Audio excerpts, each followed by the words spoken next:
You don't understand why people want you to be friends with people at work. Can't you just have good relationships without being friends? It's understandable why you're confused because it seems contradictory. Let me break down what the perspective is here and why it doesn't work. So I researched the unwritten rules of work for the working class and neurodivergence. One of these unwritten rules is to navigate workplace boundaries. Something I've heard over and over again in my research is people feel like they have trouble knowing as they move up in status in their workplace into white collar environments, are these people trying to be my friend or are they trying to collect information to use against me later?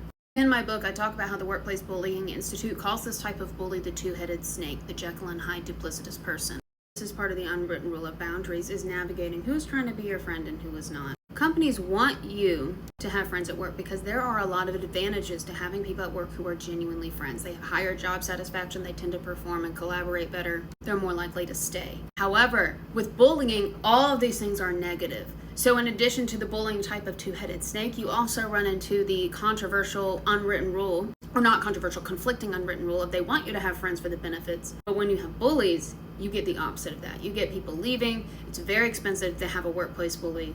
People don't work together. They keep information hoarded. Work gets sabotaged, etc. And more often than not, workplace bullies are not held accountable for anything. And they're also more likely to be higher up in the leadership ladder. Because when people get power, they start abusing it way too often. These other unwritten rules, if they're also being enforced, can work against this. Like the unwritten rule of independence can go too far and it becomes toxic individualism. And that's also how you have people who aren't going to be your friend. They're always going to put themselves first. It can be hard to detect bullying if they do it all indirectly, and this is very common among the upper classes, especially among upper class white folk. Speaking indirectly and doing things very discreetly and in a way that is hard to pinpoint, because then it's also legally hard to hold them accountable. In informal hierarchies, you may have someone who on paper looks like they should be your peer and you're not sure why they're treating you horribly and getting away with it, but in the informal hierarchy, they're besties with the boss, and that's why they're getting away with it.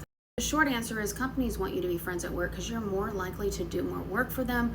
You're more likely to work late if a friend asks you to. You're more likely to stay longer at the company if you know you won't see your friends every day.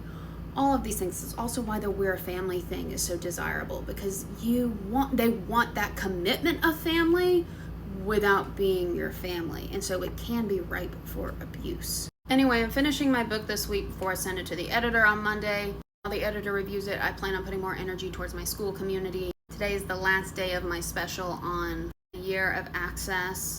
Purchase an annual plan. You will get a free one-on-one coaching session with me, and I'll send you a physical copy of my book when it comes out. That'll save you about $215 because it only costs you $150 instead of $365. Links are in the bio.